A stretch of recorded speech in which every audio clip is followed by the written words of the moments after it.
Welcome to REI Partners, where education, networking, and collaboration create wealth through real estate. We are a nationwide community of like-minded investors that is growing every day. Here, we educate, inspire, and empower you with the true benefits of real estate investment. Each month, we bring you new and practical content to help fuel your investing journey. At our meetups, we connect you with experienced investors, agents, and other industry professionals. We provide real-time coaching and mentorship to elevate your investment game. Our mission: to help you harness the power of the market through education and partnerships to build true wealth through real estate. Whether you're tuning in from the heart of the city or the comfort of your home, you are part of the REI Partners family. Get ready to transform your goals into reality. We are REI Partners, where your real estate journey begins. Let's get to work. Everybody, thanks for joining. I know a lot of familiar faces, a lot of new faces here tonight. REI Partners, we've been doing this for about 4 years. Online, started during COVID, just as a meetup to talk and bullshit about real estate, and now it's a pretty good following, few hundred people between online and in-person meetups. But I do appreciate you guys coming out.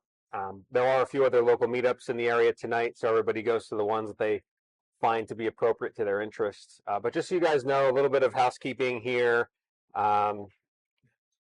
This disclaimer, I'm going to have you guys read it, and I'm going to read it out loud just so that we're all on the same page. I know everybody knows this, but you can't come back and sue us for anything you talk about tonight. And there's going to be a lot of cool stuff we talk about. So I'm going to summarize this. Please read this as I'm going along here. Everything we talk about is provided for general information, educational purposes only. It's not investment, financial, or legal advice, nor is it intended to be relied upon as a forecast, research, or investment recommendation. Neither presenter nor any of our affiliates, so anyone in this room, anybody who's sponsoring, is liable for anything tonight. And by attending, you review this presentation, and this is something that you acknowledge that we're not acting in any capacity tonight other than investors, educating investors.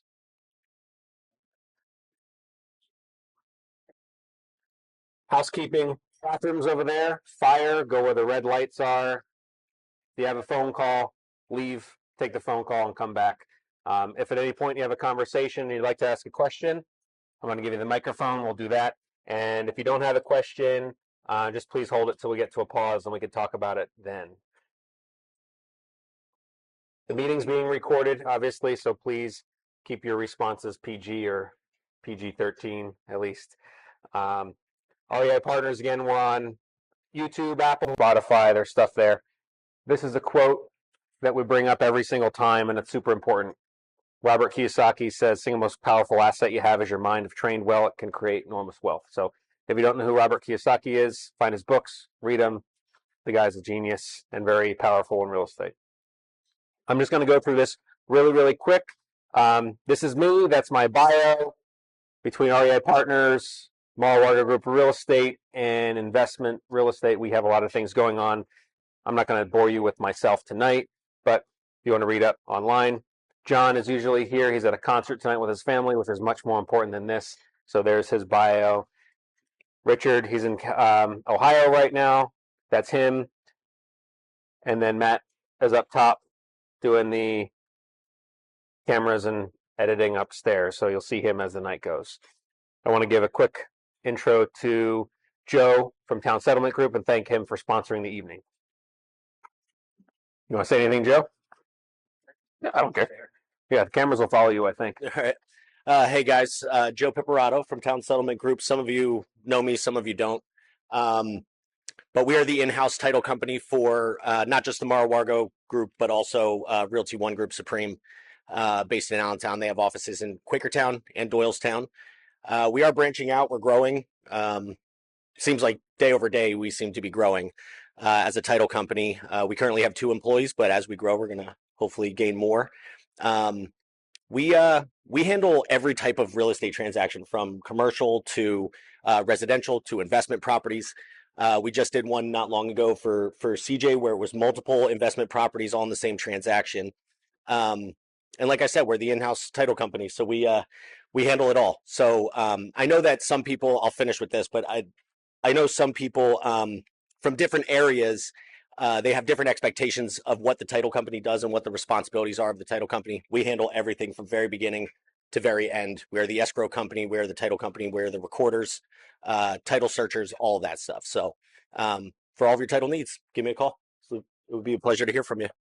Thanks, Joe. And that's Scott. That was his portfolio that you bought. Oh, Yep, that was him. And he keeps showing up for more. You're going to hear from Scott in a few minutes because he had something crazier than this happen in his first month of owning this place. So, and I wish it was just the fire, but it did involve fire in a way. All right. So, this sucks that we're here tonight talking about this, but everybody, if you're in the business or if you have a property or you know people with property, you're eventually going to be in a position to unfortunately have to deal with something like this. Hopefully you never have to, but it's going to happen. This does not apply only to fires. The example tonight is personal. It's a fire, but it also applies to floods, tenant issues, police activity, and whatever else causes an emergency on the property. So again, I'm going to use Scott as an example here in a little bit, but tonight, for most of this, just think it doesn't have to be fire. It can be flood. It can be a bunch of other stuff that will cause you to do this. Fires in these rental properties are pretty common. From little stovetop fires to burn down, read it in the news, it's going to happen. It's going to be somewhere in the middle of the night or in the middle of the winter that this is going to happen at the most inopportune time, whether you or your clients own the property and you manage it yourself, whether you have a manager or a property management company, it doesn't matter. No one's immune from all this. So I'm going to go down through this list of things. I thought I was prepared. I thought we prepared for this, and it really was not the case. And I'll share from my experiences, and hopefully by the end of this, have a conversation with you guys about what you guys think. Maybe we can come up with plans together, things like that, because this is super important to talk about and rehearse so that you don't learn about it literally by fire like we did. You'll never be 100% prepared, so that's kind of a BS statement. You can be most of the way prepared. A lot of us in here have been in emergency management or public safety, and it doesn't matter how prepared you are, it's still going to happen, and you're going to have to be prepared for it. So I thought that I might have an edge on some of this because of my experience in public safety, but it's not really the case because every scenario is different.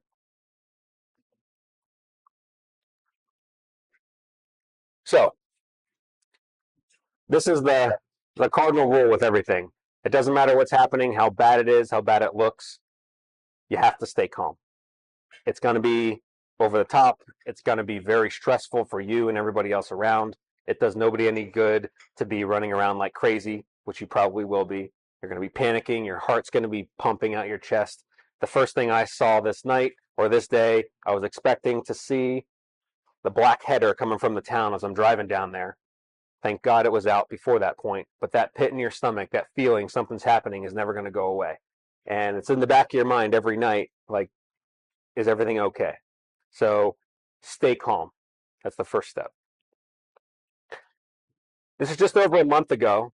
Lots of stuff goes down in real estate, but over a month ago is when we had this incident in particular that I'm going to talk about tonight happen. Just after 3 o'clock, I got a phone call from one of the tenants. Hey, did you know the building's on fire? No, but thanks for letting me know. They found out from Facebook. Word travels fast. We did not know. I was at home, building on fire, and it just so happened to be a few hours after we contacted the tenants and say, hey, your sidewalks are really full of ice. You have to fix that because it's a hazard.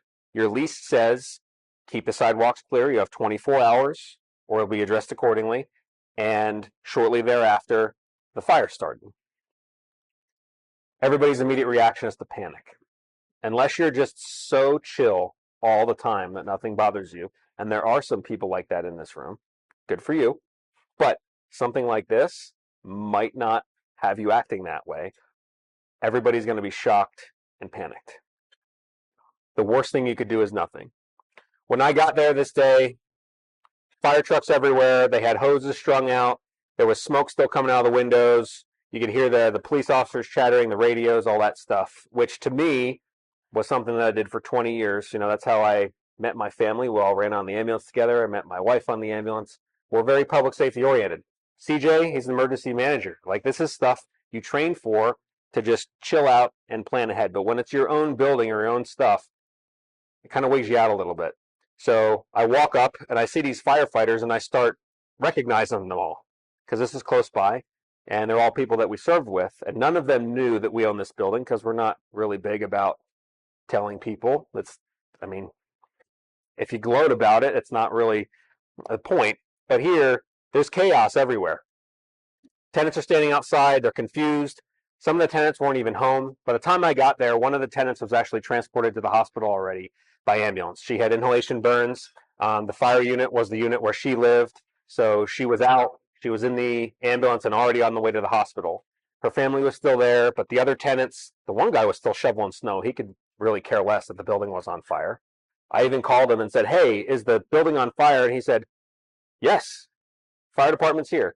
Like, you didn't think to call or say anything. These people don't care about the property like you would or like your clients would. Some of them care about it more than you do. So there's kind of a balance there. The tenants who weren't home were the ones I was immediately concerned about because she had 2 young kids. And when there's a fire, you need to locate everybody. That's the first thing. How many people? What's their expectation, or where are they supposed to be? What kind of pets do they have? Because you need to be accounting for these people. The fire company should. They don't know who lives there. First thought is, everybody safe? How bad's the damage? And then what do you do next? I'm going to talk about some things that I felt that we did right from the beginning and some things that I really messed up in hindsight to do better, but there's always, everybody has hindsight. So this is the fire. This is the bathroom. And that's the bathtub where it started. That's the wall.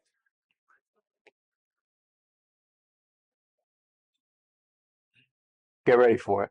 Boom. So, all things considered, there's still a building. It's not completely destroyed. Bathtub, toilet, sink, you can kind of see what used to resemble a bathroom. And the fire, from what we're told, originated in this tub somewhere. And it spread into the bathroom and the forward unit.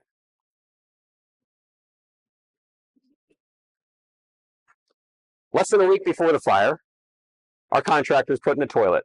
And I was more angry that that toilet was smashed than the building was fired, because you invest all of this money into these things. The sink, the floor we just replaced, the refrigerator, all this stuff. But that is just an example of, it doesn't matter what happens. A fire, a flood completely eliminates everything you've done beforehand, and it's going to happen to you. This is just one unit. This was a first floor apartment above a restaurant, below a second floor apartment. So to give you a picture, it's like a square building, and this is the first floor, and the fire went out and up to the right. This is the back end storage cabinet full of aerosols, full of other stuff. The bathroom that I just showed you is through that door. Through that door over there, the fire started. Tub over there, came around here, and out. This was all smoke damage. There was no active fire in this room. So just after a few minutes, to give you an idea, the fire company, where the firefighters were when 911 was called, they didn't have to respond from home, to this building is less than a half a mile. And the response time was like 3 minutes. So this whole thing, from fire starting to 911 to guys in the trucks to here, is maybe 10 minutes total. And thankfully the building was built in the early 1900s, and it's not the stick-built stuff like everybody else sees here, where it just goes up in flames. This room was 100% smoke damage only. And can you see what's hanging on the wall right over there? What's the first thing that people should know what to do in a fire? Pick up that damn thing and use it. It doesn't matter if you use it like they teach you, or I don't care what you do, you have to use it. And they didn't. It was there on the wall, and it's still charged. It's melted, but it's still charged. So the fact that this room was only smoke damage is just a godsend. But the problem really was everything in here is smoke damage. The entire first floor had smoke rolling up, and then the smoke went into the ceiling, which was the second floor. As soon as the firefighters got there, they did the firefighter thing, and they put it out with water. Water is the only thing that's going to put the fire out, but water itself is going to cause contamination and damage. So not only is there fire, there's now a flood.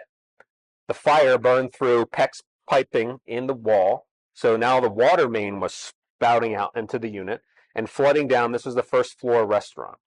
So you could see this was about an hour after the water was shut off. There was 3 inches of water in the basement, which is the restaurant. So you have fire damage and smoke damage, and then you have contaminated water that's down through the building and into everything underneath. So in a multi-unit, you want to be concerned about extension into other units, whether it be through HVAC or through just right through the floor. And the other thing that I can talk about now, this fire was not started naturally. This fire was started on purpose with some things that are very, very fast burning, and all that stuff was combined with the fire water down through the restaurant. So now you're on a multiple layer issue here. You have a fire, you have smoke, you have displaced tenants, you have water that's contaminated with junk, flammables from the back bedroom or bathroom, and whatever was used to start the fire into a restaurant. It's so many pieces you can't even put it together. Some things people overlook, and don't let this be you. Smoke detectors. The city might tell you where to put them. Fire code says they go certain places, but make sure you do what's in the best interest of your city code. Most of the time, 1 per floor for carbon monoxide, and 1 per bedroom or 1 per common bedroom area if you're in a multi-unit or like a common area where there's 3 bedrooms or more. But don't be that person that doesn't have a smoke detector in a bedroom. Put one in every bedroom. It's $20 to $40 that's going to save somebody's life.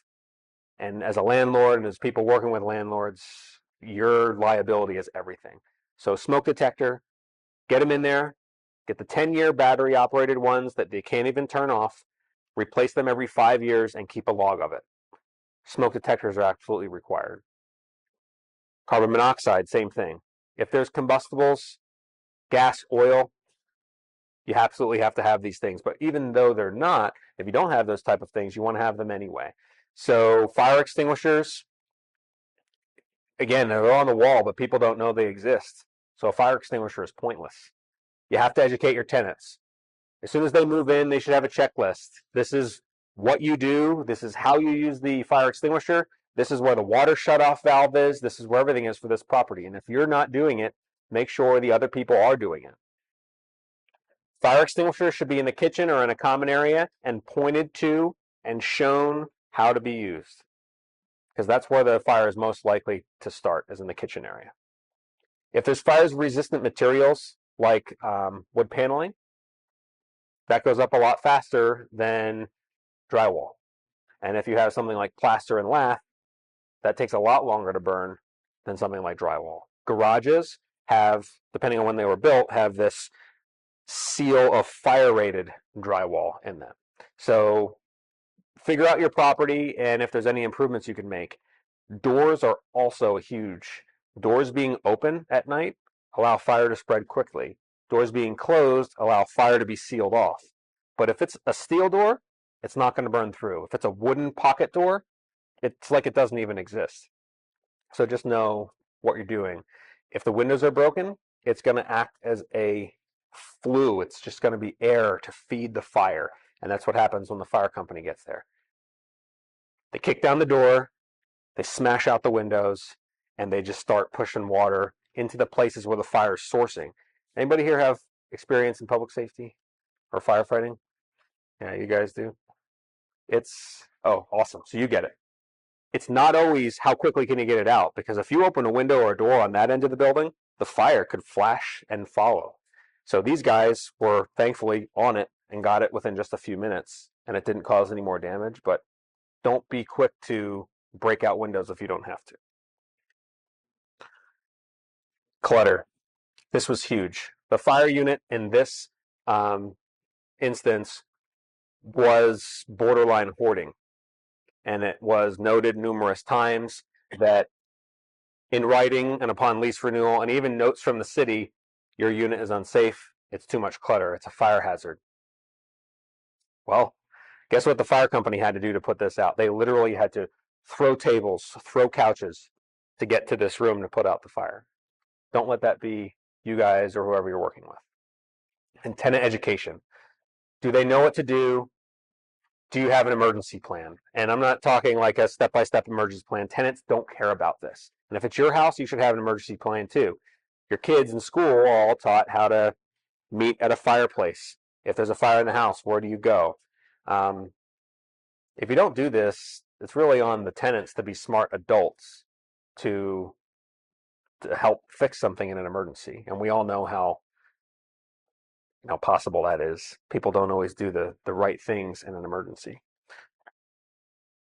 You want to be proactive and not reactive. So I'm going to pause here for a second. As we're going, I have the sequence of events from the time you get there to the time construction finishes is how I go from here. Before I go, does anybody have any questions or input about this so far? Because I'm going to ask Scott to interject and tell a little bit of his story. Yes. Is this working? It's up there in the computer, okay. so they can hear you. Everybody here can hear you. Checklist for a tenant. Hmm? Do you have them look at it when they sign the lease? Or do they actually sign a checklist saying, yes, I looked over all the stuff. I may not know what to do, but it's all here and I'll look into it? Or how do you handle a checklist with the tenant? That's very owner specific. If you have a management company, they should be doing that unit orientation. If you do it yourself, you should be teaching them because you're the only one that's going to give them this information. This is where, and I speak personally from what we do, is we have an orientation and a checklist that physically says, I acknowledge that I was taught how to use the fire extinguisher. I know where it is. I know where the water shutoff is. Again, I can't tell you your property specifically, but it's a really good thing to do when time comes here, if nothing more, to protect your building and your ass. You want to know. The tenant should know this stuff because by the time you get the call, all the damage is already done. So those things should exist in my opinion, but you guys do whatever is best for you, whether it's a checklist or a hands-on. Joe.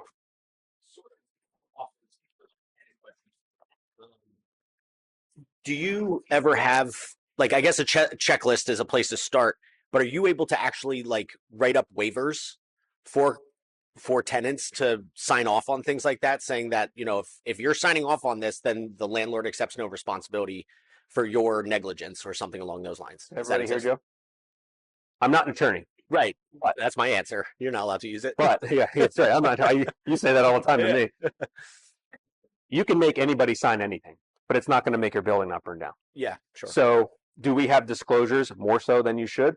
Oh yeah. And every time something like this happens, they get longer and longer, and I don't care, right? So management companies have leases that are all these different pieces, and they're all learning experiences from stuff like that. Our leases have stupid things like no space heaters, no water beds, no fireworks, no illegal activities, stuff like that. I mean, does it stop them from shooting off fireworks? No. Does it stop them from using space heaters? No. There was one in there. Even though every time you gotta realize that they're going to sign the lease just to get in the unit. Even if they're the best people and best tenants in the world, they're just going to do whatever they have to do to get the keys. So I see where you're coming from. From a protection standpoint, yes. But remember, you can't pull blood from a stone. Sure. And as a tenant, they have a renter's policy, and we'll talk about that shortly, that'll cover so much of their damages, but there might not be much you can go after them for. This scenario, literally nothing that we're going to be able to get out of this tenant. So addendums and disclosures are great, but how much does it matter if it's all about education. And on that point, if you're self-managing, hold on one second. If you're self-managing, filtering your tenants is more important than having all of those extra pieces. Because if your unit goes vacant for 1 or 2 months because you didn't pick a tenant who wasn't good for you, that has to be okay. And when you have management and stuff, they also have to abide by fair housing rules and all this. You can't exactly hold off until you get someone you like. And as an agent, again, I'm not here as an agent, I'm here as this. You can lose your license because that's an ethic violation to not rent to someone. But if it's your property and they don't pass your basic checks, whether it be credit or their background or anything like that, this is not true in Philadelphia, this is not true in New York, and this is not true a lot of other places. You do not have to rent to them. It is now illegal to ask for a tenant's background check in the city of New York. In California, it's becoming state law. Think about that. You cannot do a background check on someone. It's discrimination. So the best prevention is early identification of who's going to be an issue. And if it means the unit goes vacant, it's worth it. Trust me. It's definitely worth it. Going back to the insurance for a second, you said we got nothing out of that. Can you elaborate on that so they understand? Because you have renters policies, it's required. There's 3 slides on an insurance policy, so Okay. I'll make sure I do that. Yep. Does anybody else have any other questions? So Joe, fun fact, there's an act of God contingency that some landlords had during COVID that says a natural disaster doesn't stop you from paying rent. So that's how deep you can get with it. But Matt, what's the process of connecting your smoke detector right to the fire department so they get instantly notified? It's all in the detector. The ones that you have that you can get from Lowe's, Home Depot, stuff like that, they're just noisemakers that are identified by smoke. If you have a smoke detector that's wired into, like, I'm just going to say Ring. I don't know if Ring has this, but there are services that if your smoke alarm goes off, it ports to this, it calls 911 on your behalf. From my experience on that side of things, on 911 side of things, 90% of those are completely false. But I see where they come in handy. Like, that could be a huge life-saving, literal life-saving device. So look into it and figure out, like, if it goes off, the tenant might have to call and say, hey, I just burned mac and cheese. Sorry. Like, it's not actually a fire. I imagine you can just call the fire department nearest to your building and ask them. They probably have a good answer on that. Yeah, if you have any interest in that, call your local fire company or 911 center, ask them. I don't have a straight answer for you, though, unfortunately. Okay. And do you know if they have certain smoke detectors that can link to, like, your phone, give you a notification every time it goes off? Yep, the smart detectors, and there are smoke alarms and things like that, that if you put one in that room, one in that room, one in that room, there are homes that have hardwired detectors, but the technology now exists with all these camera systems where one goes off there, the one in the basement also goes off, and they all go off, which is a huge safety feature. But in a small apartment like this, you can hear people walking all around you, let alone a smoke alarm. But those technologies do exist. Just make sure if you have them, they work, the batteries are charged, and they're actually going to be operable when you need them. Any other questions? Justin. I'm curious, you said something about, was it maliciously started, fired? Was it maliciously started? Yeah, or like on purpose? Police report comes out soon. Okay. But I can't tell you. Can't tell you.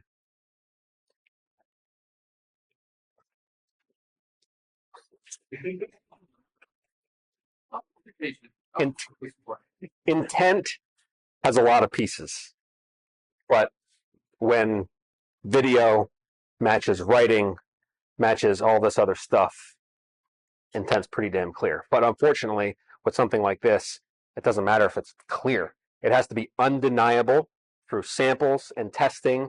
And when the state police show up in a small town and the ATF shows up in a small town and the dog, yeah, the state fire marshal and the dog show up in a small town, you're not going to get an answer as if this is a quick police report. Yeah. So it's months before anything happens.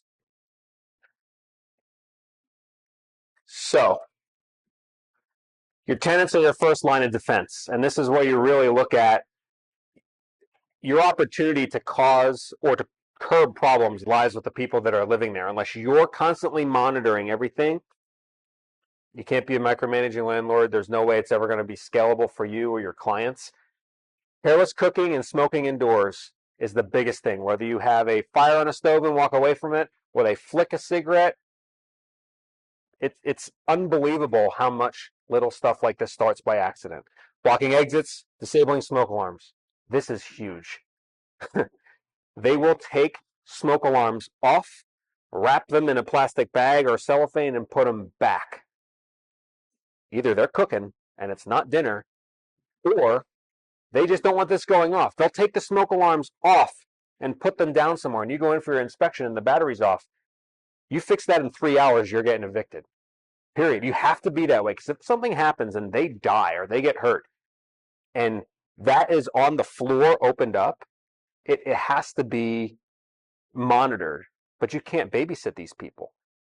They're the ones who don't care about their own safety because it's an inconvenience every time they cook. But there's other people around them, whether it's other tenants in the same building or other houses around them. You have to be on this. So this is a little personal thing. You need to be in these units every, I say quarter, but realistically every 5-6 months, doing safety inspections. You're allowed to as the owner, you're allowed to as the management company, whatever you're doing, go in there and set a precedent. Before you sign the lease with this person, we are doing inspections every 3 months, and they're for health and safety issues. We're checking smoke alarms, we're checking fire extinguishers, and we will give you at least 24 hours notice as required by your lease. But you don't have an option for this, and if you don't comply, even if they pay the entire year in advance, it still has to exist, because it's identifying problems like this, smoke alarms not there or not operable, that are going to save you if something happens. It also gives you an opportunity to see how this person lives and operates, and if you're going to renew their lease at some point. So quarterly inspections, or every 6 months at a minimum, to be in this apartment. Tenants notoriously are lazy, and again, I'm talking as a landlord, I'm not talking as someone who's licensed. They just don't have the same urgency that the owner cares about. They're borrowing it. That's like you in a rental car, right? Here we go. And actions that can save life and property. If they can recognize fire and hazards right away, using the fire extinguishers, activating fire alarms, and closing doors to stop the fire, assisting others in a safe, controlled way. Sometimes you don't give credit where credit's due, and tenants are really, really good at protecting their own stuff. But at some point, their care stops. This is huge.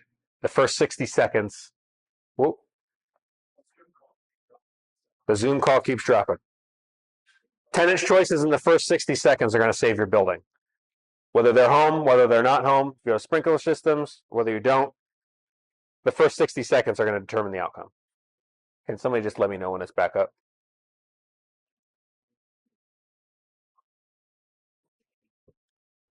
I'll have a fake open candles right behind you for this presentation.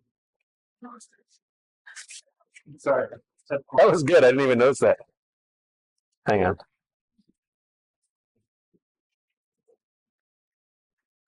Thank you for your patience with all this as we... Are we up here yet?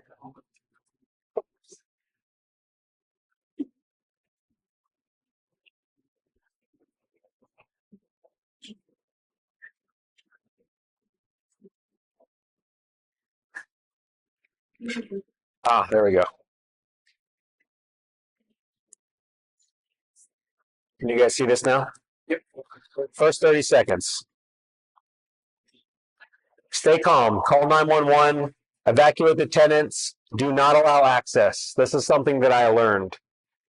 Everybody is going to want to see this fire. If it's in a town, the amount of nosy people are going to be up in your face. Ooh, what's happening? Ooh, what's happening? And then within 15 minutes, the part that I didn't include in here, and this is the part that annoys me the most, the chasers start coming out. The insurance companies, the public adjusters, the serve pros, everybody who's there to mitigate the fire gets up in your face, and they're like there with their business cards. Hey, I can help you.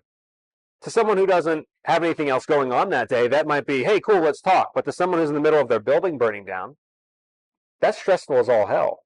So be prepared to be inundated with people, from your tenants to the responders who are there, to fire, police, EMS, other people from the public, and then people who just randomly show up to insert themselves in whatever's happening. It's very, very overwhelming. Talk to the firefighters if they're there before you. They might be able to give you an idea. Your knowledge of the building and the property might be a benefit to them. These guys, because of the charred nature of the walls, they could not find the breaker box. So they just literally went outside and pulled the panel off or pulled the meter out. But they need to make sure that there was no other crossover from other units because this building is older and you can't be 100% sure. So talk to the firefighters. You might be able to help them, and then cooperate with law enforcement. Obviously, you guys are all smart people. You do that anyway. But as long as you have nothing to hide, talking to the cops is not a bad thing when you're the one who owns the property. Secure the scene. Who's watching? Prevent looters, further damage, and liability. Still nothing. Prevent looters, further damage, and liability.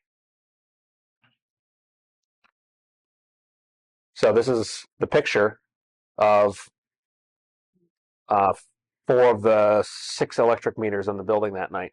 They literally went up. PP&L, the power provider, UGI, and there were one other service. They were there within like 15 minutes. Whoop. There we go.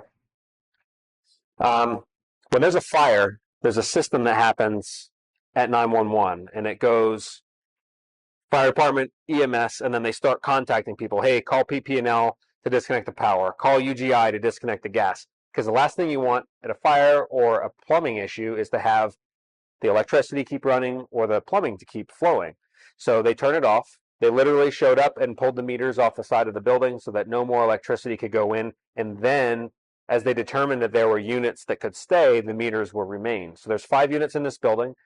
3 of the 5 had their meters removed so that no power could come through. What's that? It's off again. Natural gas. What's that? Oh, okay. If there's gas or oil, obviously that creates a hazard. So just kind of keep that in mind. They might turn it off. And here's the other piece that I was not expecting. They don't turn it back on until the fire is out and until every single service provider determines that that water is okay for that unit, that electricity is okay for that unit, and that gas is okay for that unit. It could be months until they get it turned on. So you have 0 chance, but you can't have the fire continue, you can't have the flood continue. So we're talking months. And this is beginning of February when this happens. Water and electricity are still off to this building, and they haven't been. The week after the fire, it was like 12 degrees outside. So not only do you have a fire going on, you have all this water in the building that could freeze, and you also have water pipes in the building that now doesn't have electricity to heat. So there's going to be burst pipes eventually. So there's all these things considered in the back of your mind. So that night, we had our contractor there with us. He left boards. He left boards for me to board up the building.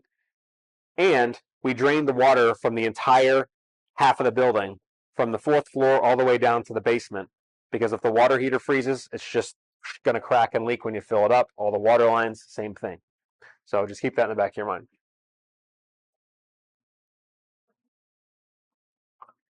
Boop, boop, boop. Waiting for the next screen. The next screen talks about recording everything.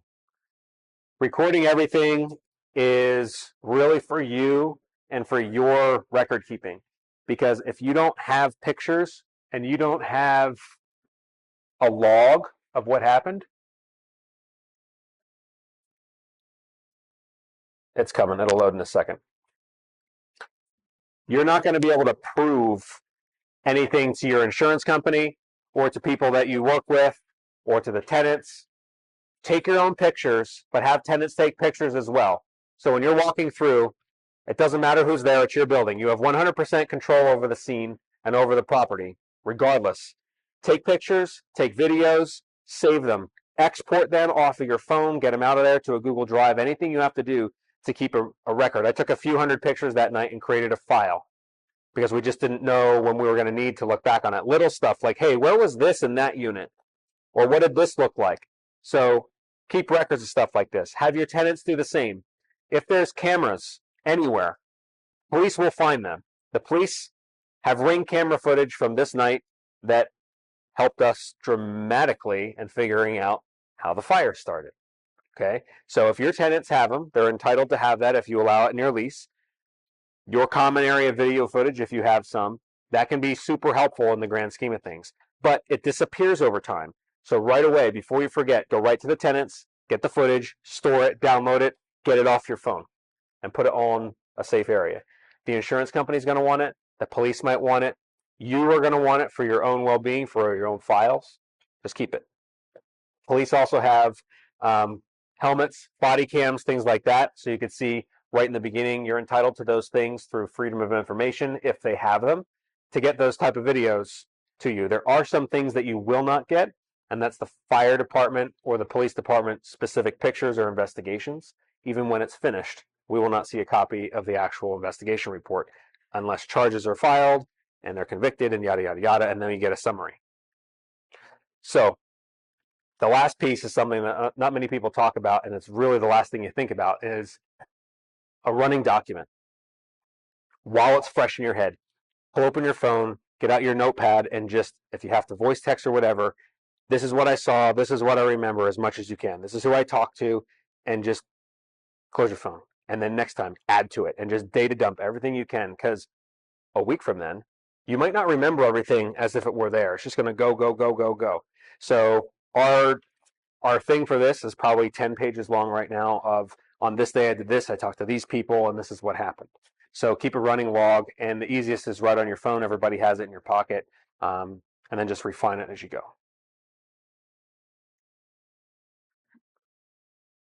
In a second, this will load, and the next screen is about securing your property. This is something that I learned the hard way on this night, and it's all about having control of what is now a crime scene to us, okay? Whether there's the situation that happened with us or not, or a fire, it's a scene that's not safe. There's probably broken windows. The doors were kicked in, so you're not going to be able to lock them. People are going to come in and be able to just freely look at this unit unless you secure it. Literally boarding up and screwing in windows, doesn't matter if you go into the frame, it's all going to have to get redone anyway. Same thing. Lab a bolt through the door. It doesn't matter if you use drywall screws or whatever, or a clamp, it has to be shut because the fire department kicked the door in. You have complete control over the building, and this is something that the police chief and I spoke about this night. You're immediately going to secure all doors, and you're going to check with the fire department and plan on the damage accordingly. Because as soon as the fire's out and it's safe, they leave. They don't care. The fire's out. The police, as soon as everything was done and the dogs and the ATF left, they're gone 6 hours later. But they were gone. Do you guys need help? Sure. What am I supposed to do? I don't know. You need somebody to board it up? We could call a contractor for you. They literally do nothing, and it's not their job to. Their job is put out the fire, secure the scene, and help people that are there. It's your property, so you got to figure it out. And this is where I wasn't prepared. Thank God Hector showed up with a bunch of 2x4s and some plywood that he custom cut to these window sizes, and left me a screw gun and a bunch of nails and a few different drill bits. And I was up there in the snow zipping these things in because everyone else was gone. Right? They left. Between this, the two windows that broke, and the two doors, we had to screw shut. The part that I did not realize here was that not only do they not care, it's on you to care, because they leave, and people are going to start coming. There's fire. They know the unit's vacant. They know there's probably copper pipes in there. There's contents. There's stuff. This is a perfect spot for people to start stealing stuff. They come out. So this is obviously not the best way to board up a window. You want to do it from the inside so they can't get in. But I didn't have a choice. So the next day they came back and did it the correct way.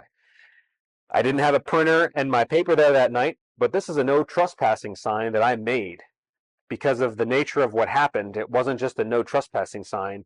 It is a, this is not safe. You are not permitted to be here. You need explicit written permission from the property owner to come in. And you have every right to do this. You don't have to talk to anybody. You don't have to give anybody permission. You do not even have to allow the police into your building. It would be in your best interest to do so, but you do not have to allow anybody in. So just kind of keep that in the back of your mind. Like, you have to do whatever you have to do to protect this property. And our attorney, if you guys were here the night where Craig Neely presented on when we had a mock eviction trial here a few months ago, it was really awesome. The attorney sat right in the middle. Matt played the judge, and we had a whole panel of people who had this ridiculous plot. Craig, when I'm speaking to him about this, he's like, listen, you have to protect your property. Nobody is going to tell you can't. And it's what would a reasonable person be expected to do? And a reasonable person in this case wouldn't allow a damn person on the property. So make a decision, contact your attorney, just figure it out. But the first thing, stay calm, make sure everybody's okay, and then start closing up shop because people are going to come out of the woodworks to see this. Word travels quick. Within an hour of this night, all the other tenants knew what happened, and I didn't tell them. I didn't tell them at all. You had a question, Justin? Okay. Whoop. The next slide is about scene preservation. While it's loading, you have to secure the property. You have to verify habitability. That's a long word and hard to say. I'm sorry. And then no trespassing signs, board up the windows. Smoke damage might go out and up. Water damage is definitely going to go down. And firefighting efforts will cause damage regardless.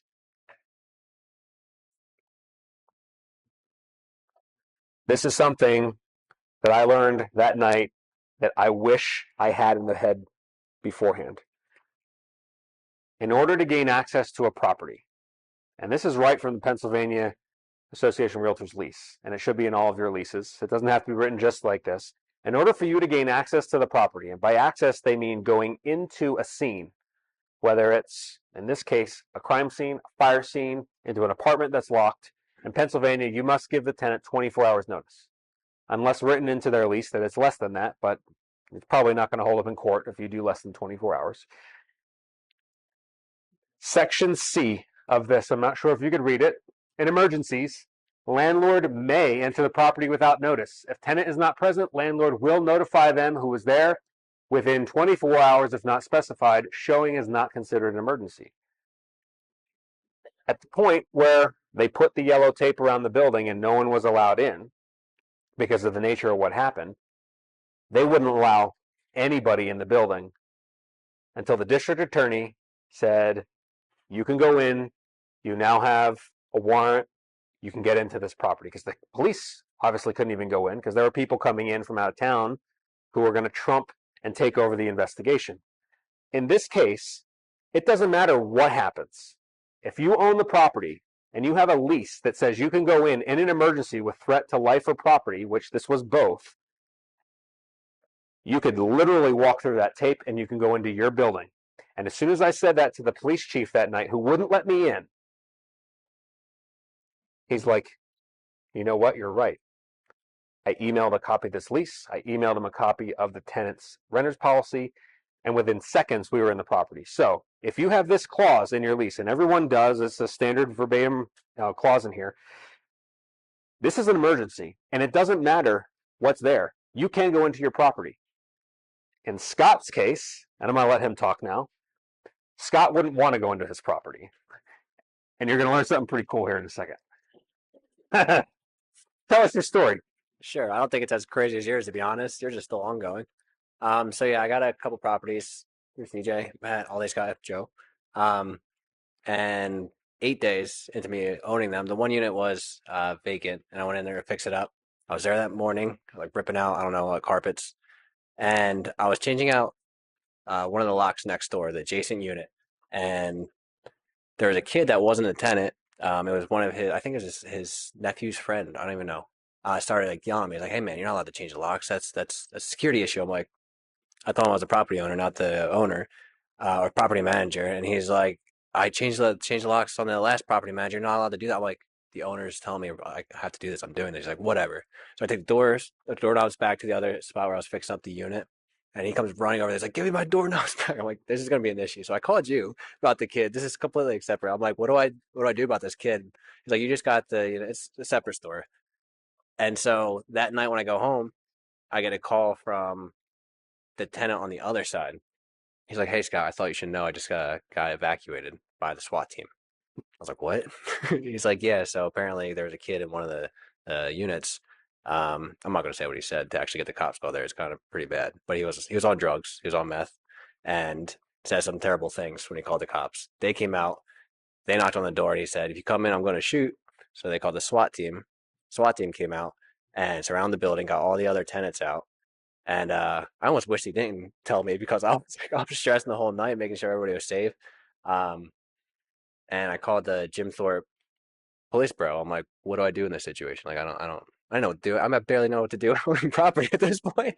And and so he's like, well, there's really nothing you can do. I didn't know if I should go down there. And he's like, please don't come down here. It's not active shooting. We're not sure what's going to happen. He said, if there's any property damage, like a door kicked in or there's bullet holes. I'm like, bullet holes? What the? Like, I'm like not thinking like all the stuff that could be happening. I'm like, okay, so just call in the morning. And I'm watching the updates on the news website. And I'm like, God, it's like, this is crazy. And my tenant called me back early in the morning saying, hey, the kid let himself go. The drugs wore off. He got 302'd. And then after I don't know if he's still in jail. The tenant knows the kid's not going to be back in there. But yeah, the tenant called me back saying we were let back in. And it was like, I don't know, 2, 3 a.m. in the morning. And I just was like, okay. I called you. I'm like, do I have to do anything else now? You're like, you should be good. But yeah, no, it was just a situation that I would never expect to have to be prepared for. Fortunately, nothing did happen. Everything worked itself out. But like my tenants were displaced for a night, and that kind of sucked. Like I'm just trying to make like a good impression on them, and all the tenants are like, things are worked out so far. But yeah, it's something you just never know how to be prepared for, what to do. And fortunately, in my situation, things turned out fine. And kids, I don't say hopefully still in jail, but I mean, he kind of wasn't cool of him to do that. So yeah, it's another situation you just never know how to be prepared for. So that's a perfect example of securing the property is somebody else's job. You don't want to go there. You don't want to be anything close to being on the news. And he texted me. It's funny because my brother's a police officer up north, and he knew about this. And the fact that it was your building, the SWAT team, you guys probably heard about it. It was a few months ago. That's not a scenario you want to be in. And you can assert your Section C of this lease and go there if you really want. But I wouldn't. In this case, we needed to get in. I needed to see what was inside. I wanted to assess the damage. I needed to know what was happening. There was a flood. There was a fire. They can't stop me from entering. I don't care if I'm part of a crime scene. It's my building. I'm involved in it anyway. So just keep that in mind. If you have a provision like this in your lease, you have the right to go into the property. They also have the right to then do XYZ with you. You just want to think through it. Insurance. This is the big thing. You are not ready to deal with the insurance companies. Nobody is ready, and they absolutely suck. Even if you're great with your insurance company, with your insurance agent, they're just the face. They're your broker. They're not the person who's actually doing the work behind the policy. So when you get a policy on your building, it is not something that they want to pay out ever. You have to have it if you have a mortgage. If you don't have a mortgage, you don't have to have it, but you better want it. The harsh truth is they don't want to pay anything. That's why they exist.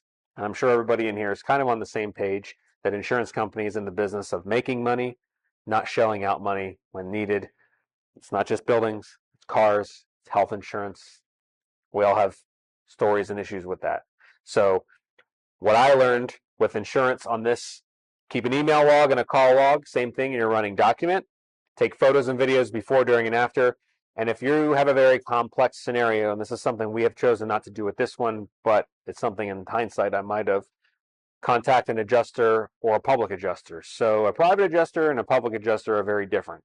An independent adjuster is assigned by your insurance company to manage the file. They're the ones who are independently working with the property owner, the vendors, the insurance company, and all the stuff comes back to the independent adjuster.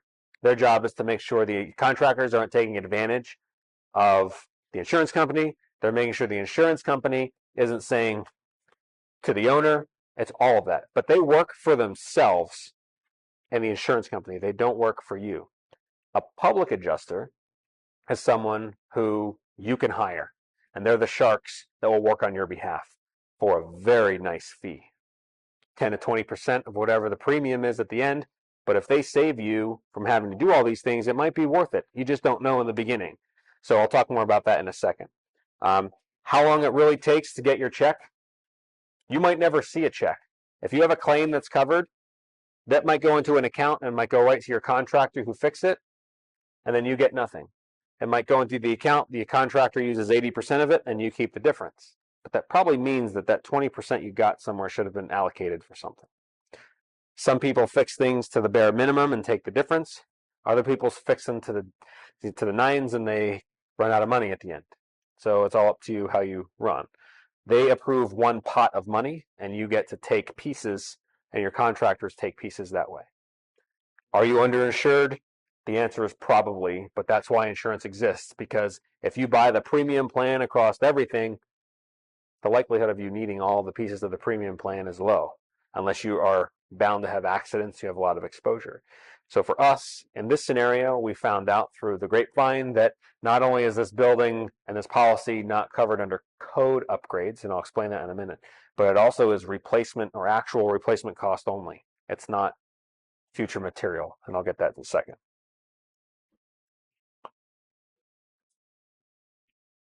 Anybody have any questions on this so far? Or should be done in like 5-6 minutes? Justin. So this, you said, I wish I knew this about. I don't know if it was just that you had done it with the lease and you were like really glad you did, but you said, I wish I knew this, and you were talking about the entry, like past the yellow tape. Yes. What was that one thing that you were like, I really wish I had done this better or knew this better? I wish that when I started that I knew right off the bat that was an undeniable entrance into my property. I had to think about it. I had to go and I had to talk to the police about it. And if I would have said to him, you can't stop me, what are you going to do, arrest me? Like, that's what I thought at that time. I wish I knew more about being able to access the property. Scott, he'd probably sit in his car across the street at a Wawa and be like, screw that. I'm not going near this place. Not until the bullets are done flying. But you shouldn't be stopped from going in. That's what I thought. Replacement cost versus actual cost value. The replacement cost is just to rebuild with new materials regardless of depreciation. Depreciation is a huge subject for real estate investors. And if you're not familiar with depreciation, get familiar, because it is what allows you to take tax advantage of your building in different pieces. You can depreciate the roof over certain years. You can depreciate the HVAC over certain years. And as an investor, as a business owner, depreciation is a huge piece, a silent piece of your business. So you want to make sure that your depreciation is not lost when you replace all these things. So if a fire causes this unit, its flooring, its electrical to be replaced, I want to not get screwed by having to replace all those things new and losing all my depreciation because I've already depreciated it. So this, again, is an accountant question, and we can get more in detail at another meetup. But replacement costs is rebuilding with new materials regardless of depreciation. Higher premiums, but covers everything. Actual cash value, or what we had on this property, pays out based on the current setup.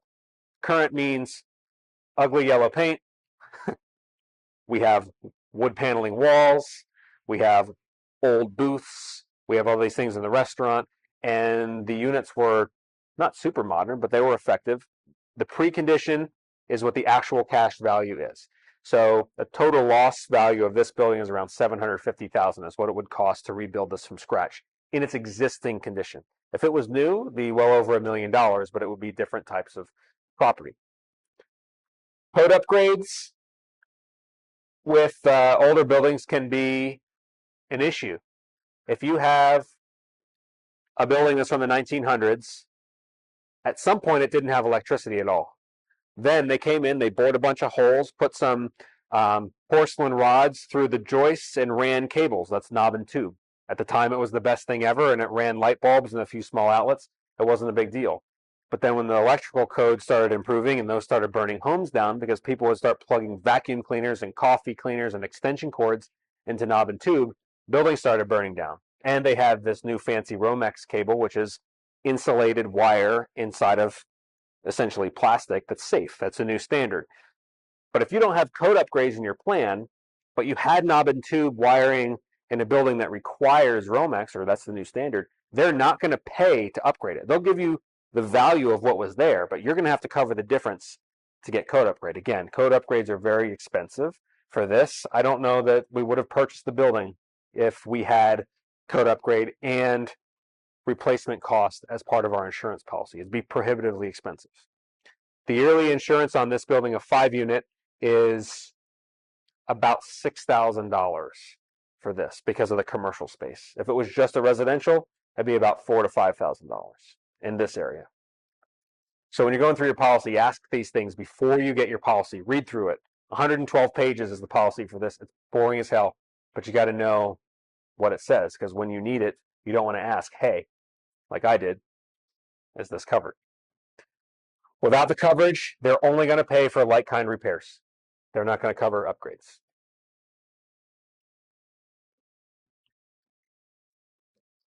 On the next page, it talks about 3 very, very important things also regarding insurance. With the policy of insurance is going to cover, hopefully, loss of income. If this is a rental property, you're bringing in income and rent. That is the way your business operates. You bring in rent and you have expenses out. Your insurance policy should cover loss or missed rent payments. This building makes about $7,800 a month in gross rents. Right now, the 3 units that are not being occupied are about $5,000 a month. Thankfully, there's still 2 units in this building that are currently occupied, and their rent payments will continue to pay the mortgage, but everything else is going to be out of pocket in the meantime. So your insurance policy should cover missed rent payments for this. And here's the catch. Your tenants' renter's insurance policy will cover their rent obligations and their personal stuff depending on how the policy is written. So we'll talk about renter's insurance in a minute. Loss of rental income is essential for landlords because this comes dollar for dollar out of that pot of money that they throw at you and say, you have 300 grand to get this building back up and running. And if you don't get it back up and running, it's on you. You know, get cheaper contractors or make it less. So that pot of money gets sucked up really quick if you have to take rent payments out of there because you missed it for 4 months. This rehab is going to be at least 4 months long, from the day it happened to the day we think about opening up again. Liability is huge. Protection against tenant lawsuits for injuries, insurance coverage for legal fees and medical costs, and then the water and disaster coverage. These are all add-ons, just like flood and earthquake. So you have to talk about riders with your insurance company and ask these things to your agent before you get the policy. This right here, renter's insurance, is if you leave tonight with no other pieces of information or the gold nuggets, renter's insurance is something that everyone in this room should have and mandate until the day you die in every single apartment you have or every single apartment you help someone lease. Renter's insurance is the only thing that a renter has that protects their stuff, their liability, and damage caused by them or their stuff. Your building policy covers the building, the grounds, and any liability caused or damage caused by you and the building. So put a line down the middle. The owner is responsible for the building. If you turn the building upside down, anything that falls out, including people, are not covered by your insurance policy. In this building, a lot of stuff falls, like everything in the restaurant. That's a lot of stuff. The employees, the tenants, their belongings, their couches, their kids' baby pictures, okay? All this stuff, none of it is covered by the owner's policy. The renter's policy covers everything for them, including their materials, their rights to whatever they have in there. They also have liability from the tenants, damage they cause, damage their guests cause, damage their pets cause. So 2 very different things. And if you do not have renter's insurance and it's not active, nothing in the building is covered. Your stuff's covered. In the case of a tenant caused fire, their insurance kind of gets voided out because it was intentional. But there's still the liability piece that can be going after. But all of their stuff, everything you saw in those pictures in the beginning, is completely forfeited when they caused the fire. But for this, when you move in and you have tenants move in, do not give them the keys. Do not accept money from them until you have proof that their renter's policy is paid in full for 12 months and you as the owner are named as a policy holder. This is something I learned this past time that Matt upstairs taught me. A policy holder is not the same as being additionally insured. Additionally insured is someone who has a insurance policy as like your bank is always going to be additionally insured. Additionally insured is someone who's also going to be part of the claim, but the policyholder is going to get notified when renter's policies lapse. And that's what I didn't know. These people, one of the tenants had a policy that actually lapsed and I didn't get notified about it. So a mom with 2 kids lost everything they have to smoke damage. Not to fire, but to smoke damage. It'll never come out. And because of that, our insurance company and our partners in the building are like, see ya. It's a liability. It's part of your lease that you have to have current insurance, renter's insurance at all times. So if you don't have renter's insurance or if you want more education on this, please call me, reach out to anybody in the room. This is critical because it's covering their stuff, including their liability. Whether their stuff is insured or not doesn't matter, but their liability, stuff that they could cause, is a direct liability to you as the owner. So do not let them move into the property without proof it's paid in full and being listed as a policyholder, because that will tell you, hey, XYZ Jane Doe didn't pay her premium, we canceled their policy. You call them and say you have 24 hours to pay for it or you're being evicted immediately per your lease. You can't screw around, because if this were to happen to you guys, none of their stuff is covered, including the people. Any questions about insurance or renter's insurance? Hillary? You recommend a specific coverage amount to require that tenants get? So this all depends on what your owner or you would choose. Our personal requirements, or you do not move in, or you have a minimum coverage for your articles or your stuff of $30,000, which is, it doesn't cover a lot if you think about it. When you start adding, computers and TVs and all this stuff. Minimum of $30,000 for your personal articles and a minimum of $100,000 liability, naming the owner as a policyholder. So $100,000 in liability goes away very quick when you start having lawsuits and things like that happen. But 30 grand, that's my suggestion. Again, I'm not an attorney. Please don't take that as legal advice, but you have to give them a value. And if it doesn't match exactly, they don't sign the lease. Commercial tenants, it has to be a lot more, because now they're running a business and anyone could come into that unit at any point. So $100,000 for stuff and $1 million liability, because you never know. But that's just my personal opinion. Take it for what it's worth. Yeah. I've just encountered so many different amounts, and nobody ever really seems to have a. That's just what I chose. Maybe it's not right. Maybe I should triple it. I imagine it's probably based on the property. Yes, Scott. So you're having them pay in full for 12 months. What do you do if it renews month to month after that? So if they're paid in full for 12 months, if the lease is written to go into a month-to-month period, do not let them without a renter's insurance renewal. And you just have them go month to month on the insurance from then on. Correct. You can't really verify that unless you. Correct. Okay. Renter's insurance doesn't care about credit worthiness or anything like that. It's going to run them about $12 to $18 a month for the policy I just spoke about. $30,000 in coverage of articles and $100,000 liability.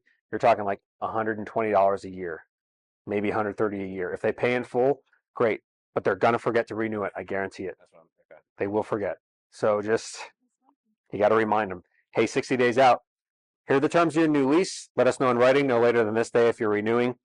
FYI, you will be required to show proof of insurance or your lease is not getting renewed.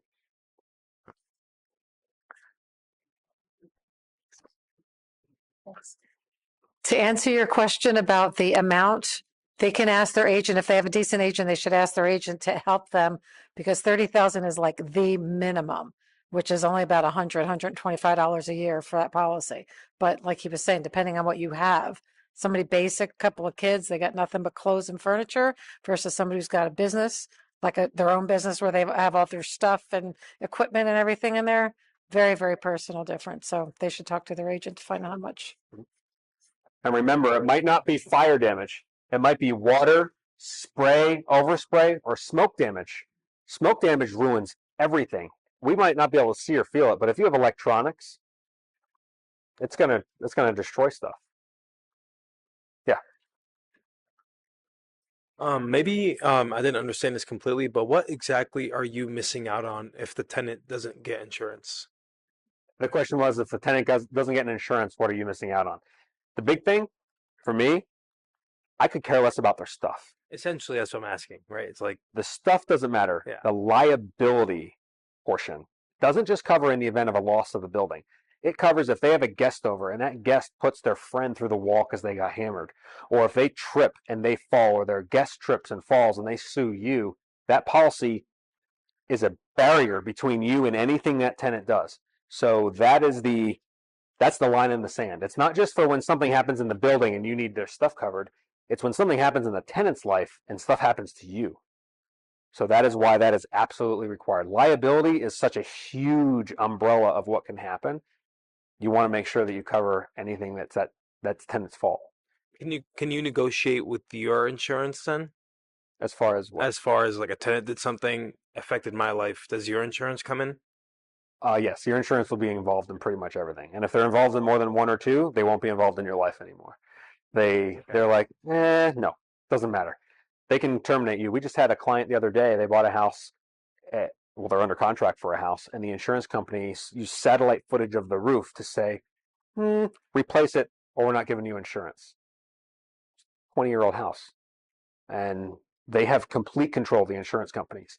So in this case, if someone does something to the property and it warrants involving your insurance, it's just like the whole deductible thing. If something happens and it's under like $500 on your car, you're probably better off just being like, fix this, Bob, instead of calling your insurance company, because as soon as you make a claim, now you have a record, and then you have like a history of claims. So if it's big enough to involve your insurance company, it can get difficult. I understand. Did that answer your question? Yeah. Cool. Makes sense. Anybody else? Joe, did you have something earlier? Okay.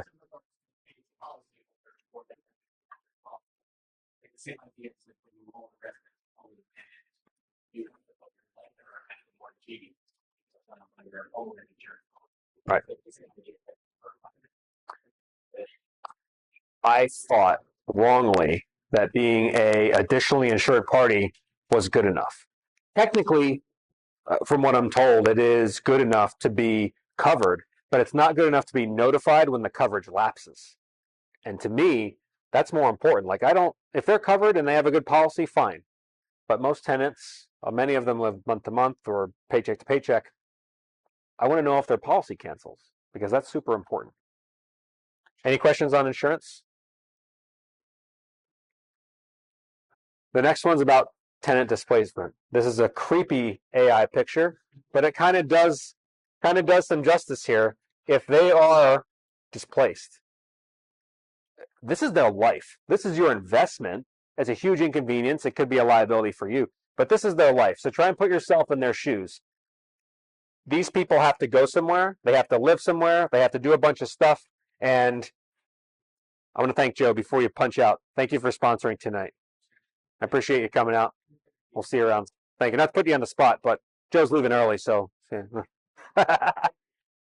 Oh, it is. Oh, it is 7:30. I got to shut up. See ya. Have a good night. These people live there. Treat them like people. Don't treat them like tenants. Treat them like you'd like to be treated. So these people had nowhere to go. 2 people were able to still live there. But for us, the one tenant in the hospital, hopefully going to be there for a very, very long time. The other tenants, mom with 2 kids, nowhere to go. So this is where insurance policies start coming in. You allow them to go into the building to get whatever materials they can if it's safe. If it's not safe, it just is what it is. But you go in to get whatever you can, and then after that, their insurance policies need to be contacted. Your insurance policy should be contacted immediately, whether it's after midnight or not, and their personal articles policy or their renter's policy should be engaged as soon as the next day opens. This is what happened. I'm not sure about the details, but I just want to let you know. Put them up in a hotel, do the right thing, even if it costs you a few bucks that night, because they probably don't have the money to do it. They also don't have an insurance policy that started yet. Just get them somewhere that's safe, whether they have friends or family they can move into, or around here, there's plenty of hotels or places to go, or if you have vacant units, call us. We have landlords, people in the industry who have lots of units available just for a night or two. You need to get them somewhere safe. It is not your responsibility to do it. I personally think you should do it because it's the right thing to do. Are you legally responsible to put somebody up? No. Your responsibility ends at the lease. And if the building is not occupiable because of that emergency section of the lease, that's where your responsibility ends. But I strongly feel that if you treat people the right way and you put good out there, sometimes it'll come back to you. So in this case, know your state's laws. If you're investing in other states, know what you can do there, and then provide emergency housing or hotels. That will be covered by their renter's policy. Not only does it cover your lost rents, but renter's policy covers temporary housing for the tenants, and it covers things like lost wages because displacement for fires. They all have to be in place for this to work. So get them somewhere and get the funds moving by calling the insurance company. And then liability risks.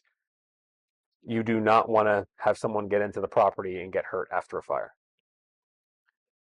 The last two slides here.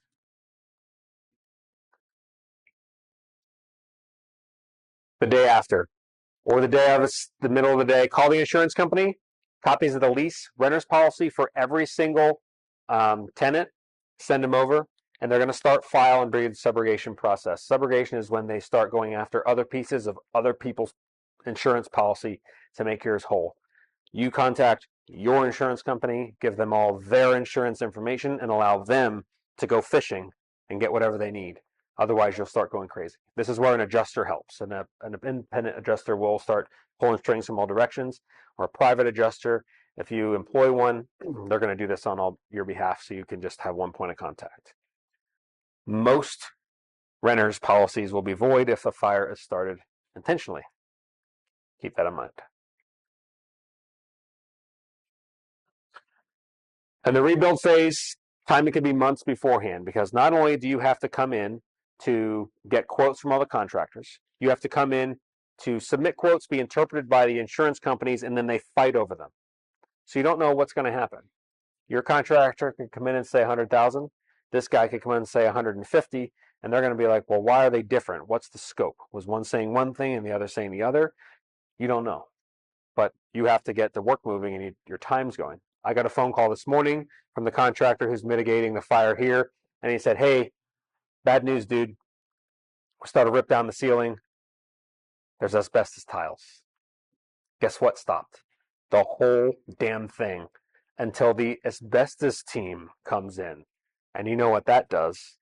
Thankfully, this is all covered by insurance, but it's not going to cause this building to get fixed any sooner. Not only is this thing airtight now, it's airtight with fire water, with all this other stuff, and it has nowhere to go. Without electricity, without heat, it's just going to be a mold nightmare. So every day, it's delaying. So the quicker you can do this, as much of an inconvenience it'll be, the more you're going to save time for you. You have the right to pick your construction or remediation companies. There's really three phases. The first is emergency board up and protection of property. Then it's mitigation. So it's fire removal, water removal, getting it down to the studs.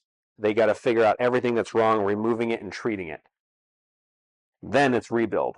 And if it's just smoke damage, they can scrub and use like air scrubbers, ozone machines, and paint at a minimum. The whole building is going to get paint, flooring, and all new boxes and outlet covers because the smoke just goes everywhere. The fire damage unit and the flooded units are going to get completely gutted because it goes into the walls, the drywall, the insulation. It's everywhere. And then the ceiling, you just don't know where it's going. So you just don't know how long it's going to go. Your remediation company does not have to be the same as your contractor. But sometimes it's easier because they all do it all together, one point of contact. For us, I love our contractors and they're very hard workers. So these guys were hired to do the remediation because they specialize in restaurant commercial. Our contractors are going to come in and finish everything else. But they just don't know how much the work's going to be until these guys stop ripping down walls and finding asbestos tile. It's just going to be a Pandora's box until you get to that point. So get your quotes beforehand. The insurance company knows that the quotes are just guesses and they're going to shift based on what they find. People would be tempted to inflate quotes just to get new stuff as part of this because you happen to be friends with your contractor. I would encourage you, by firsthand experience, people that we know, to not do that because these guys are professional bullshit artists. They know everything about what happens. And this adjuster has software, the same software that the mitigation company uses, they use. They have their number that they're willing to pay. And as long as the quotes all match within a reasonable number, they'll pay. And if they don't match within a few percent, it's dead in the water till people can prove why it needs to be more than that. Question. Yeah, say you have something that's not in the quote when these guys go through and come up with their numbers of how much it's going to cost. For instance, the ceiling asbestos. Mhm. I'm sure that wasn't in the original quote. Is the insurance company going to give you money to cover that? Yes. Additional money? As long as it's in the policy, it'll be covered. The reality is the quote that they did, just like with renovations, Neil does this all the time. This is what I could see. This is what I think's the problem. You take down that wall and there's a crack through the foundation. Sorry, I know about it. We got to fix it. Same thing with the insurance. When the quotes come through from these contractors, as long as your policy covers the major things, they know that it's not a final item. So it's always going to be more detailed than what they initially submitted. I also had another question about it's probably considered an upgrade, but after a fire, putting a sprinkler system in, whether it's residential or commercial, because residential units now are required to have sprinklers. So depending on the municipality, they may or may not require that. And we are still waiting to find out about that because sprinkler system in a building like this could be like $80,000. It's absurd. Yeah, it's very cost prohibitive. You have to install the plumbing, you have to install the monitor system, you have to connect it to the water, or if there's not public water, it's on a well, you have to have a reservoir with a pump. So guess we'll find out. But code upgrade, that would not be covered if you don't have code upgrades. So hope that your contractors could do the work really cheap or figure out that you want 1/4-inch drywall instead of 1/2-inch drywall and where you're going to skimp and figure out what the numbers are so you can make that happen because you won't be allowed occupancy without that being done if your municipality requires it. Any other questions? Home stretch. Work can only begin once the permits have been issued. So there's a scope of work. It goes to the insurance company once everybody, including the owner, agrees. The insurance companies, you've been blessed. Here's a pot of money. Go to work. Sometimes you don't even have to touch the money. Part of that is permits.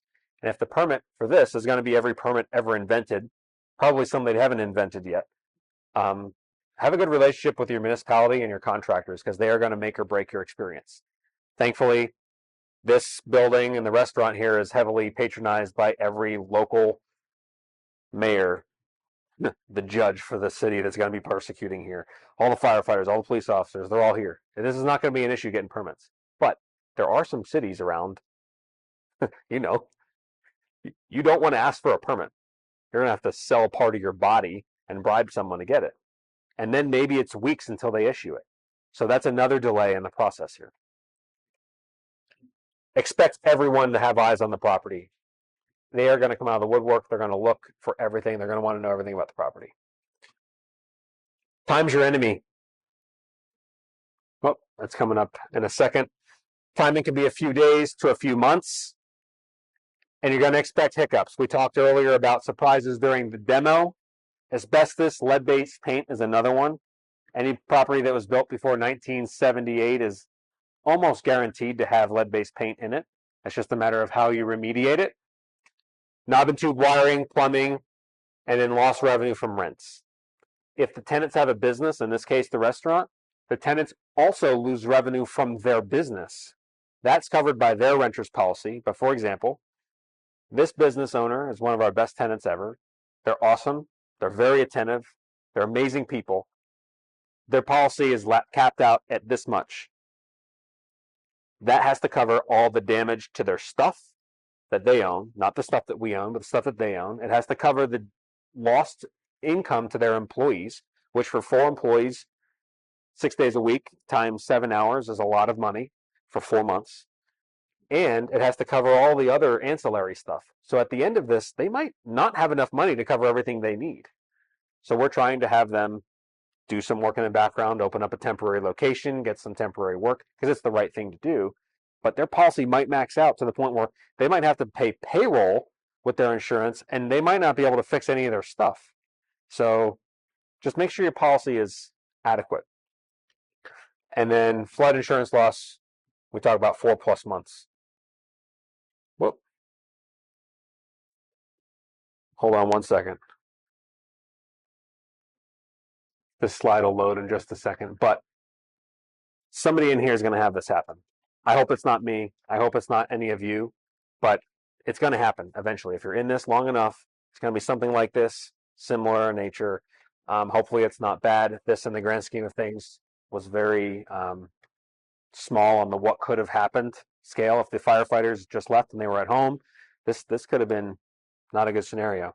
Have a fire prevention plan, insurance fully understood, tenant education, an emergency response plan. You got to have this kind of stuff. Whether you're the owner, the manager, or just somebody else, it's all good until it's not. So, what kind of questions do we have? Anything else? Scott? So for the whole code upgrade thing and the insurance, so say if you had knob and tube wiring in the building burned down, they wouldn't really pay you for the electrical work to be replaced unless they would pay you for what that knob and tube wiring was worth. Is that kind of how that would work? That's the confusing part. I'm still trying to find a straight answer on who's going to quote a knob and tube wiring job. Like, you can't even ask someone to do it, right? So they're going to say this is what it was, and then Romex is actually cheaper than that, obviously. But that, in this case, it's going to have to be done regardless. So the price is what it is. But having an old system like that, I would compare it to like drywall. Is it worth putting the wood paneling on the wall or just putting a quarter sheet of drywall? It's going to be around the same price. So in the grand scheme of things, it's, do you want high-end finishes versus what was there? Do you want LEDs versus incandescent bulbs? Do you want like flashy countertops versus just the Formica? It's not going to be huge, but they're not going to make it like a palace if it wasn't one beforehand. And they have all those pictures when you got your policy to prove it. Gotcha. And say if you get that pot is like $500,000, but you use $480,000 of it, that $20,000 will come back to you. Yep, the pot's the pot, and it goes there. You can return it to them if you choose, but that's the quote, and that's where you can talk with your contractors. Say, here's what we're doing, and this isn't insurance fraud. This is just numbers. And you say, hey, listen, that one had 3 bathrooms. Let's just do 2. I want to put the money here and here and here. They don't care what you're doing as long as you're putting it back into the property. And you got to communicate with the insurance company. They're going to have a say. But yeah, you and anybody follow Nate Berger on Facebook? The Burr group, huge all across them, hundreds of thousands of people. He had a fire in a hotel. He has a Hilton property, and it was a similar thing to this. He had the quote. He hired the adjuster. The adjuster came in and said, nope, no way. You're getting this, this, and this, and he forced the insurance company in. The guy walked away with all the repairs, brand new, plus a $250,000 check. That was the remainder of his pot. So in that case, it worked out. But I'm sure there's just as many where you're having to come out of pocket to pay for stuff to make the deal happen. It's just a matter of how you run the deal. Anybody else? No? I think that's everything. Joe already left, but thank you, Town Settlement Group, for providing this tonight.